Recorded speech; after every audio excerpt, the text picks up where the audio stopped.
স্কুলের হোস্টেলে ছেলের রহস্যজনক মৃত্যুর ঘটনায় সঠিক তদন্তের দাবিতে 4 দিন ধরে মৃত ছেলের দেহ আগলে রেখেছেন পরিবারবর্গ। ঘটনাকে ঘিরে জোর চাঞ্চল্য তৈরি হয়েছে মালদার মানিকচক ব্লকের ভূতনির হিরানন্দপুর অঞ্চলের কেদারটোলা এলাকায়। উল্লেখ্য, গত বুধবার গভীর রাতে মালদার মানিকচকে অষ্টম শ্রেণীর এক ছাত্রের রহস্যজনক মৃত্যু হয়। মৃত ছাত্রের নাম শ্রীকান্ত মণ্ডল। তার বাড়ি ভূতনির হিরানন্দপুর অঞ্চলের কেদারটোলায়। সে মানিকচকের এক বেসরকারি হোস্টেলে পড়াশোনা করত। সে স্কুলের হোস্টেল ঘরেই গত বুধবার গভীর রাতে ওই ছাত্রের রহস্যজনক মৃত্যু হয়। ঘটনায় স্কুল কর্তৃপক্ষ দাবি করেন শ্রীকান্ত গলায় দড়ি দিয়ে আত্মহত্যা করেছে।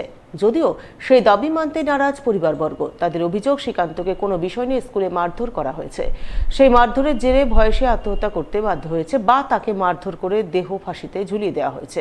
পরিবারের লিখিত অভিযোগের ভিত্তিতে মানিকচক থানার পুলিশ গত বৃহস্পতিবার দেহটি ময়নাতদন্ত করে। ময়নাতদন্তের পর ওই দিনই মরদেহ পরিবারবর্গের হাতে তুলে দেয়। কিন্তু পরিবারবর্গ দেহ হাতে পেলেও তারা এখনও দেহের সৎকার্য করেনি। বাড়িতেই বরফ দিয়ে দেহ সংরক্ষণ করে রেখেছেন সঠিক তদন্তের দাবিতে। আমরা রেখেছি এই জন্যে যে আমরা এখন পর্যন্ত সঠিক বিচার পাইনি।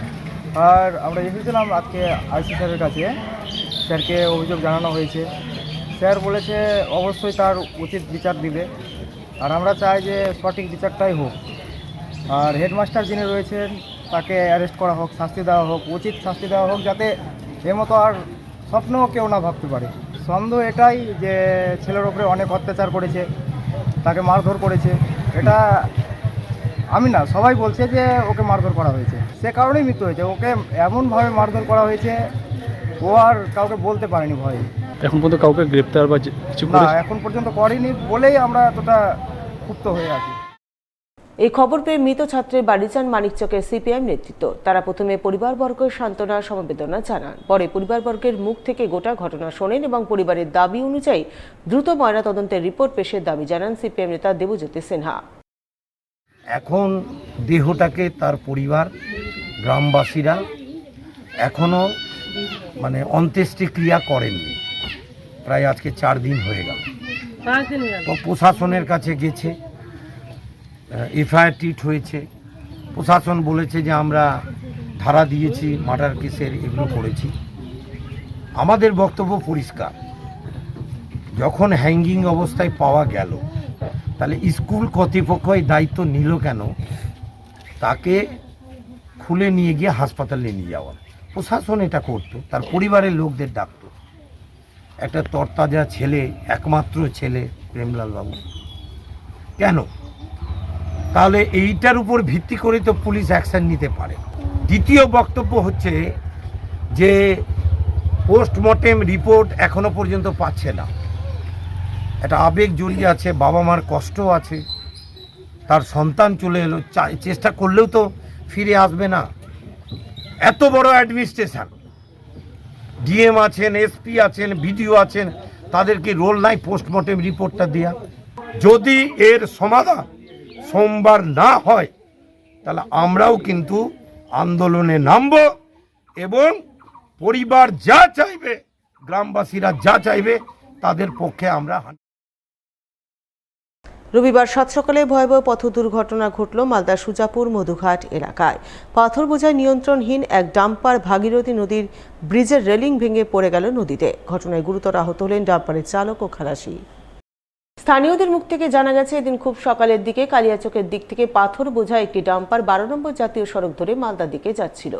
কিন্তু সুজাপুর মধুঘাট ভাগীরথী ব্রিজে উঠতেই ডাম্পার চালক নিয়ন্ত্রণ হারিয়ে ফেলেন। ফলে নিয়ন্ত্রণহীন ডাম্পার ব্রিজের রেলিং ভেঙে সোজা ভাগীরথী নদীতে গিয়ে পড়ে। ঘটনায় ডাম্পারের চালক ও খালাসি গাড়িতে আটকে পড়েন। পরে স্থানীয়রা ছুটে গিয়ে তাদের গুরুতর আহত অবস্থায় উদ্ধার করে মালদা মেডিকেল কলেজ হাসপাতালে পাঠান। এদিকে এই খবর পেয়ে কালিয়াচক থানার পুলিশ ঘটনাস্থলে ছুটে যায়। পুলিশ দুর্ঘটনাগ্রস্ত ডাম্পারটিকে উদ্ধার করে থানায় নিয়ে গিয়ে ঘটনার তদন্ত শুরু করে বলে জানা গেছে।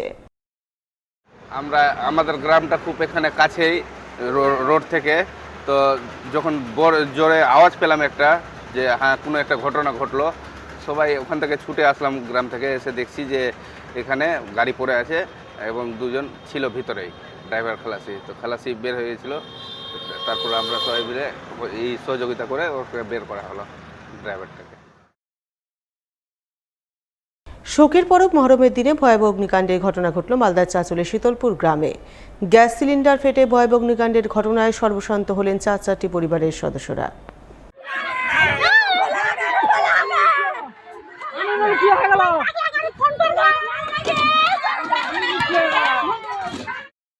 জানা গেছে, এদিন সকালের দিকে শীতলপুর গ্রামের বাসিন্দা আনিকুল ইসলামের বাড়িতে গ্যাসে রান্নাবান্না চলছিল। ওই সময় হঠাৎ করেই প্রথমে গ্যাস সিলিন্ডারে দাউ দাউ করে আগুন জ্বলে ওঠে।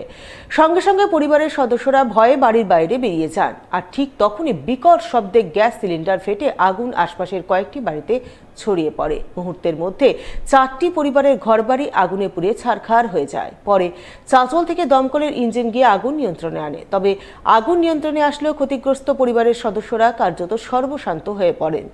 তাই তারা সরকারি সাহায্যে সহযোগিতার জন্য করুণ আবেদন জানান। আমার বাড়িতে হলো আমার বউ ভাত রান্না করছিল গ্যাসে।